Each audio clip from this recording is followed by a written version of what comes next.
We all know what the dragon is, a giant serpent-like creature able to fly and the power to destroy worlds or save them in an instant. But what if we could trace them back to one single story? No other creature is as widely known as the dragon, so where did this myth begin? What was the first dragon? In this video, the second part of our dragon series will continue our journey to find why everyone has heard of the dragon and where it all started. Welcome to the mysteries of mythology, the origin of dragons. In the last episode, we spoke about how early Chinese paleontologists traced back dragon bones to fossil sites, linking ancient folklore with modern science, and how researchers used something called phylogenetics to analyze dragon myths from different regions all over the world. Researchers like Julian Dewey asked detailed questions like what dragons looked like, where they lived, what powers they had, and built a mythological family tree to compare them. So what did they find? Their analysis suggested something really interesting. The theory is that dragon myths could go back as far as 75,000 years ago, before humans began their migration across the world. It's a heavily debated idea, and not all scholars accept the methodology, but it gives us a starting point to explore what the original dragon might have looked like. In the Lesotho region of southern Africa, European explorers in the 1800s documented an interesting encounter. They found ancient rock art in caves, paintings that showed hunters with large animals. The men who first saw them thought they were looking at hippopotamuses or maybe rhinoceroses. And to be fair, so did I when I saw them. But the local sand person corrected them. Those were apparently snakes, more specifically water snakes, sometimes called rain snakes or cave snakes. The animals in the paintings had 4 legs. They looked nothing like snakes, but the sand elder insisted that they were snakes. These were sacred rain animals, creatures believed to live in the rivers and caves, controlling when the rains would come. The scene seemed to be happening underwater in the spirit world. The painting showed men in trance-like states dancing, clapping their hands, and their noses were bleeding. And there, among them, was a giant serpent. The explorers wrote that their head alone was 3 or 4 times the size of human figures. Some of the humans were spirits of men who had died and now lived in those rivers. Others were alive, performing the ritual. The men held reins, long leather reins made of oxhide, and there were lines all over the snake's body representing cuts. To outsiders it looked like a hunt, but to the San, it was a rain-making ritual. The rain snake wasn't hunted, it was called, charmed, and cut to bring rain to the people. And there's a logical reason for this belief. Snakes in the region spent the winter in semi-hibernation, hidden underground or in caves. Then in the spring, right when the seasonal rains arrived, the snakes would emerge. To the ancient humans, snakes and rain appeared at the same time. To them, the snakes brought the rain. Other rock art from southern Africa backs this up. Some paintings even show the snakes itself having a nosebleed, connecting it directly to the trance ritual. Now, the same ritual shows up 20,000 years later, thousands of miles away. In 2 French Pyrenean caves, Montspan and Touques d'Audubert, archaeologists found headless snake skeletons dating to the Magdalenian period, roughly 17 to 12,000 years ago. The skeletons were found at the back of the caves, in places snakes would never naturally reach. The bodies were intact, so they weren't dragged there by predators. Their heads had been deliberately removed. This looks remarkably similar to the African ritual. Cutting or removing parts of a serpent in a ritual context appears to have travelled from Africa to Ice Age Europe. So from all this evidence, the rock art, the interviews, the archaeological finds, and the statistical analysis, scientists believe they could piece together what the original African proto-dragon looked like. A giant, scaly snake with a single head. Sometimes it had features from other animals, the head of a lion, the ears and horns of an antelope, even human hair. It was aggressive and dangerous, but it could be controlled through ritual, and it was fundamentally connected to rain, water, and forces that help crops grow and people survive. This was the first dragon, the original serpent, the creature that would over the next 75,000 years spread to every corner of the planet and transform into 1,000 different forms. And wherever people travelled, they brought their stories with them. 65,000 years ago, humans began leaving Africa in waves, searching for new resources, lands, and better opportunities. And as they travelled, they carried everything with them, including their myths. For 50,000 years, the myths travelled with them. It reached China and then pushed north into Siberia. Then, during the Ice Age, human population pushed into multiple directions, crossing into North America through the Bering Land Bridge and spreading south from China to Oceania. Australia's an interesting case. People reached the continent perhaps 50 to 65,000 years ago, but we can't definitively date when the specific myths arrived or developed there. The Australian rainbow serpent traditions are ancient, and with associated rock art often dated between 6 and 8,000 years ago, though the stories themselves could be much older. We simply don't have the tools to trace oral traditions that far back with certainty. That's why the Aboriginal Australian rainbow serpent myths are probably closer to 10,000 years old, not the 30 or 50,000 some people claim. Mesoamerica developed its own serpent traditions independently. The feathered serpents appear in archaeological record much later. Earliest major examples at Teotihuacan around 150 to 250 CE, later becoming known as Quetzalcoatl among the Aztecs. Whether this connects to older serpent myths from elsewhere or developed separately remains unclear. Serpent and dragon-like beings appear across many cultures worldwide, though their timelines and their origins differ. Some may share ancient connections through human migrations. Others may have developed independently as humans across the world encountered real snakes and wove them into their mythology. As human populations spread into East Asia tens of thousands of years ago, the dragon myth spread further. In China, serpent and long mythology, often translated as dragon, took deep root. The dragon stayed close to what might have been the original concept, a helper of people and bringer of life-giving rain. The oldest physical evidence of Chinese dragons appears in the Neolithic site called Shishuipo, dating back about 6 to 6,500 years ago. But the myths themselves likely arrived much earlier, passed down orally through countless generations. According to one Chinese myth, long ago the earth had no rivers or lakes, only the vast eastern sea where 4 dragons lived. The long dragon, the yellow dragon, the black dragon, and the pearl dragon. One day the dragons looked down from the clouds and saw people on the ground crying for rain. Their crops had withered, their children were starving.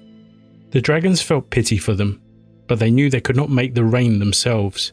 Only the Jade Emperor held that power. So they soared up to the heavenly palace to beg for his help. The Jade Emperor barely listened. He waved them away, promising he would send rain the next day. But days passed, then 10, and still no rain came. On the ground, people chewed bark and clay to keep hunger away. The dragons watched in sorrow and anger, realizing the Jade Emperor had no intention of helping. So they made their own plan. They flew back to the eastern sea, filled their mouths with water, and released it over the dry land like rain. The people rejoiced. Crops sprang to life. Rivers ran through the valleys for the first time.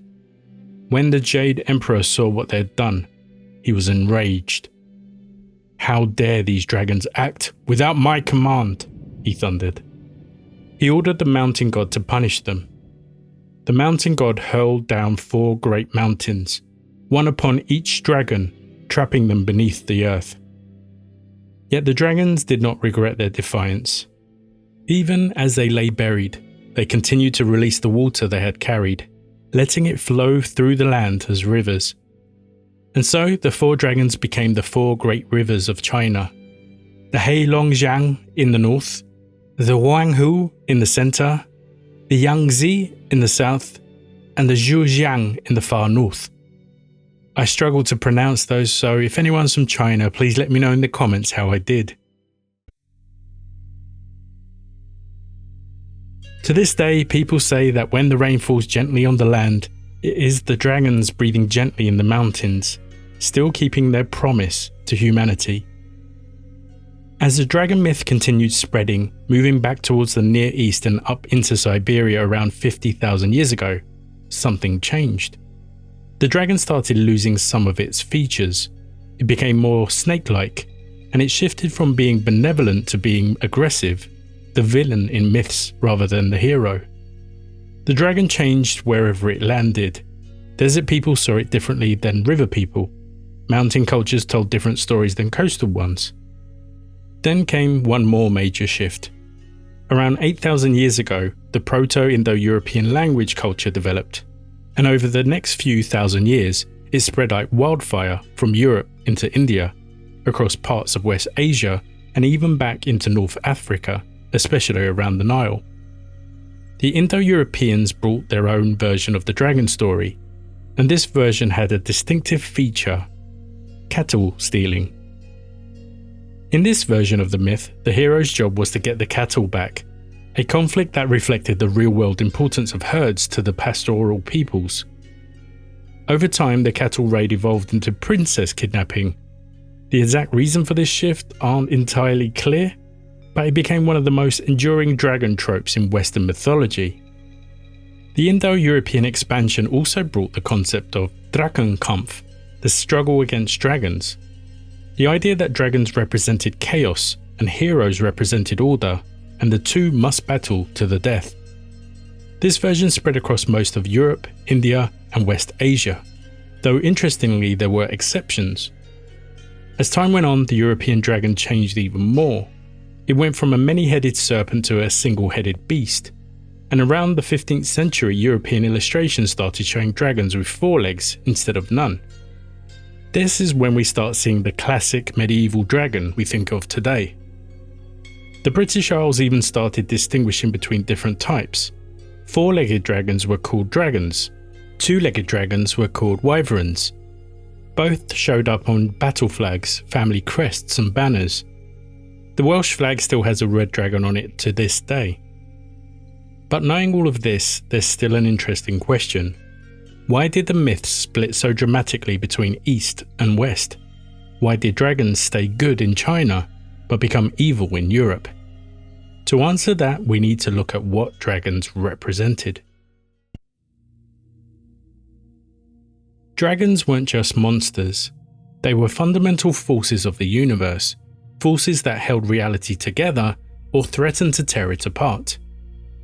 The Norse world-serpent Jormungandr was one of Loki's children, and Loki's children were never normal. When Odin discovered the infant serpent, he was horrified. He grabbed the baby Jormungandr and hurled it into the ocean, hoping to be rid of it forever. But Jormungandr didn't die. Instead, it grew. It grew so much that eventually it became so massive that it encircled the entire ocean of Midgard, the human world, and bit down on its own tail, creating an Ouroboros. The Ouroboros, a serpent eating its tail, represented the eternal cycle, but it also represented a boundary. The circle of order inside, protected from the chaos outside. As long as Jormungandr holds its tail in its mouth, the world is safe. But Norse mythology tells us one day during Ragnarok, the end of the world, Jormungandr will let go. The serpent will release its tail, the boundary will shatter, and chaos will consume nearly everything.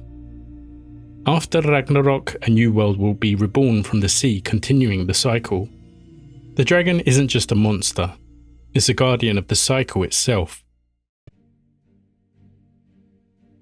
In Egyptian mythology, there was a concept and goddess called Ma'at, which meant order, truth, balance, everything functioning as it should. And naturally there was an opposite, Isfet, which meant chaos. Chaos has a physical form, a giant serpent named Apep, sometimes called Apophis. Every single night, the sun god Ra would sail his solar barge through the underworld, travelling from sunset to dawn. But the journey was dangerous because every night Apep attacked.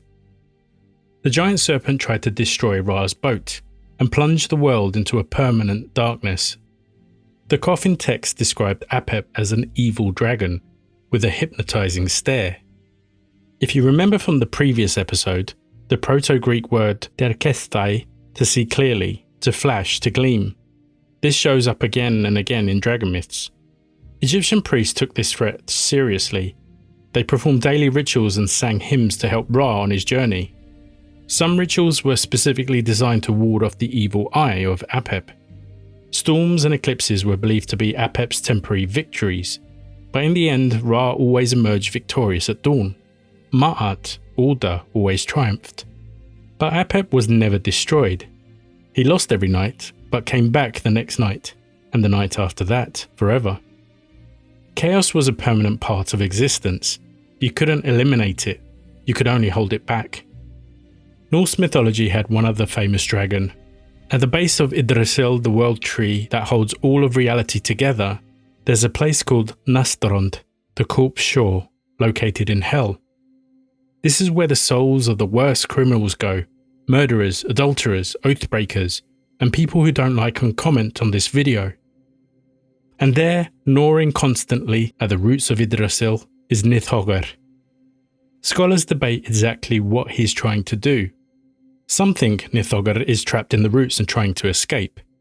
Others think it's actively attacking the roots, trying to destroy the world tree itself, and therefore all life and creation that the tree supports. Either way, Nithhogr is a creature of decay and chaos, constantly threatening the entire cosmos, just like Apep and Jormungandr. Now let's look at one more example, one that might surprise you. The serpent in the Garden of Eden. Most people think the serpent as Satan, the devil, but this is a modern version of the story. The original story wasn't meant to portray the serpent as Satan, it was just a serpent, a clever talking one. After Eve eats the fruit from the tree of knowledge of good and evil, God curses the serpent. And one part of this curse is that the serpent will crawl on its belly from that day forward, which means before the curse, it didn't crawl on its belly. So what did it look like? We don't know for sure, but some Christian art shows the serpent with more dragon-like appearance, legs and more upright posture, features that look less like a simple snake. And later in the book of Revelation, Satan is explicitly called the Great Red Dragon. So the connection between the serpents, dragons, and cosmic evil became deeply embedded in Christian thought. The serpent is responsible for both enlightenment and suffering. It gives humans knowledge, the ability to understand good and evil, to think for themselves, to be aware. But that knowledge comes at a cost. Shame, pain, hardship, and death. The story suggests that knowledge and suffering are intertwined. You can't have one without the other. Many ancient civilizations incorporated chaos into their understanding of the world. The Mesopotamians knew their floods were devastating, but floods also brought fish and fertile soil. You couldn't have one without the other. The idea was chaos is going to happen. Get ready for it. Respect it. Understand that it's part of the natural order. Christianity arrived in Europe with a different idea, that chaos could be destroyed and should be. The dragon stopped being a natural force and became pure evil. It became something to be defeated. And that's when the Dragon Slayer was born. In the next episode, we'll see how Christianity transformed the dragon from a cosmic force into pure evil, and how one saint's battle with a dragon became the template for every hero's journey that followed.